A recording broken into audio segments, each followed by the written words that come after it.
Rebonjour et bienvenue dans cette deuxième partie de notre chapitre sur les muscles squelettiques. On va continuer de creuser pour comprendre comment tout ça fonctionne. On part d'une question simple. Comment ça se fait qu'un marathonien et un sprinter soient si différents? Leurs muscles ont la même base et pourtant. Eh bien, c'est exactement ce qu'on va voir ensemble. On va décortiquer comment les muscles se spécialisent, gèrent leur carburant et ajustent leur force. Alors, commençons par le début. Un muscle, ce n'est pas un bloc uniforme. Il faut plutôt l'imaginer comme une équipe de spécialistes, avec différents types de fibres musculaires, chacune ayant son propre rôle. Pour simplifier, on peut classer ces fibres en deux grandes familles. D'un côté, on a les fibres faites pour l'endurance, les lentes. De l'autre, on a les fibres faites pour la puissance pure, l'explosivité. Ce sont les rapides. Ce tableau nous donne une vue d'ensemble des trois principaux types de fibres. Regardons ça plus près. La vitesse ATPase, ça nous dit à quelle vitesse la fibre peut brûler son énergie, donc sa vitesse de contraction. On voit bien que les types 2 sont les plus rapides. Ensuite, la capacité oxydative, c'est leur capacité à utiliser l'oxygène. Là, le type I est le champion, c'est la fibre de l'endurance par excellence. Et enfin, le diamètre, c'est un bon indice de leur force. Plus c'est gros, plus c'est puissant, comme le type I. Donc pour faire simple, ce qu'il faut retenir, c'est ça. Les fibres de type 1 sont les marathoniennes de notre corps, elles sont rouges parce qu'elles sont pleines de vaisseaux sanguins pour amener l'oxygène, elles carburent à l'aérobie. À l'opposé total, on a les fibres de type 2B. Elles, ce sont nos sprinteuses. Blanches car elles fonctionnent sans oxygène en anaérobie pour des efforts très brefs et très intenses. Bon, maintenant qu'on connaît nos spécialistes, une question se pose. Quel carburant utilise-t-il? Comment un muscle fait-il pour trouver toute cette énergie, l'ATP, de manière quasi instantanée? La toute première ligne de défense énergétique, la réserve d'urgence, c'est la phosphocréatine. C'est un peu comme une mini-batterie de secours toujours prête à recharger la batterie principale, notre fameuse ATP. Cette réaction chimique, elle est toute simple. La phosphocréatine donne un phosphate à une molécule d'ADP et hop, ça recrée de l'ATP, l'énergie utilisable par le muscle.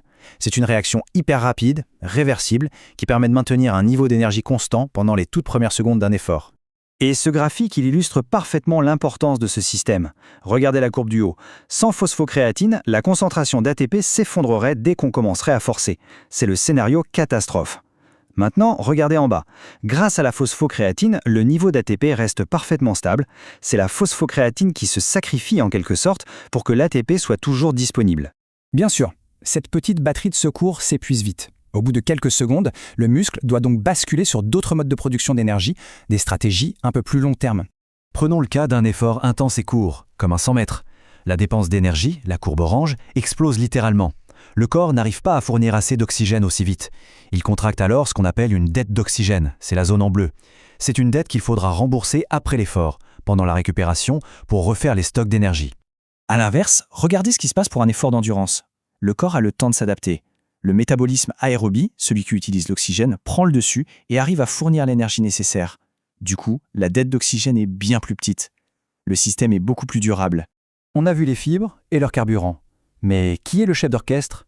Comment le système nerveux fait-il pour doser la force musculaire avec autant de précision? Le cerveau a deux leviers principaux. Le premier, c'est la sommation spatiale qu'on appelle aussi le recrutement. C'est simple, pour plus de force, on recrute plus d'unités motrices, plus de travailleurs. Le deuxième levier, c'est la sommation temporelle. On demande aux unités déjà actives de travailler plus vite, d'enchaîner les contractions à une fréquence plus élevée. Ce graphique est génial pour comprendre le recrutement. Pour une tâche simple comme se tenir debout, on active seulement les petites unités motrices lentes, S, très endurantes. Si on se met à marcher, on ajoute les unités rapides résistantes, FR. Et si on doit courir ou sauter, là on appelle en renfort les plus grosses unités, les FF, qui sont très puissantes mais qui se fatiguent vite. C'est une gestion très économique et progressive de l'effort. Et là, on voit la sommation temporelle. Un seul stimulus, ça donne une petite secousse. Mais si les stimuli arrivent de plus en plus rapprochés, le muscle n'a plus le temps de se relâcher. Les forces s'additionnent jusqu'à obtenir une contraction maximale, lisse et continue. C'est ce qu'on appelle le tétanos physiologique, qui n'a rien à voir avec la maladie bien sûr. C'est juste le moyen d'obtenir la force maximale d'une fibre. On termine avec un peu de mécanique. Il y a deux grandes lois physiques qui régissent le comportement d'un muscle lorsqu'il doit déplacer une charge. La première, c'est la relation tension-longueur. Regardez la courbe de la tension active, en rouge, on voit qu'un muscle ne développe pas la même force à n'importe quelle longueur. Il y a une longueur optimale, qu'on note L0, où il peut générer sa force maximale. C'est à ce point précis que les filaments d'actine et de myosine à l'intérieur sont parfaitement alignés pour une traction maximale. Le deuxième principe, c'est la relation force-vitesse. Et ça, c'est assez logique. Un muscle peut se raccourcir très vite quand il n'y a pas de charge. Mais, comme le montre la courbe, plus la charge à soulever est lourde, plus la vitesse maximale de contraction diminue. Le point à retenir, c'est donc cette relation inverse. Quand la force demandée augmente, la vitesse possible diminue. On ne peut pas être à la fois très fort et très rapide. C'est une loi fondamentale de la mécanique musculaire. Bien, faisons un petit bilan de tout ce qu'on vient de voir sur le fonctionnement assez incroyable de nos muscles squelettiques. En résumé, on a 4 points clés. D'abord, nos muscles sont un cocktail de fibres spécialisées, certaines pour l'endurance, d'autres pour la force. Ensuite, l'énergie vient d'une réserve d'urgence, la phosphocréatine, puis de 2 grands systèmes, avec ou sans oxygène. Troisièmement, la force est finement contrôlée par le cerveau, qui joue sur le nombre de fibres recrutées et leur fréquence de stimulation.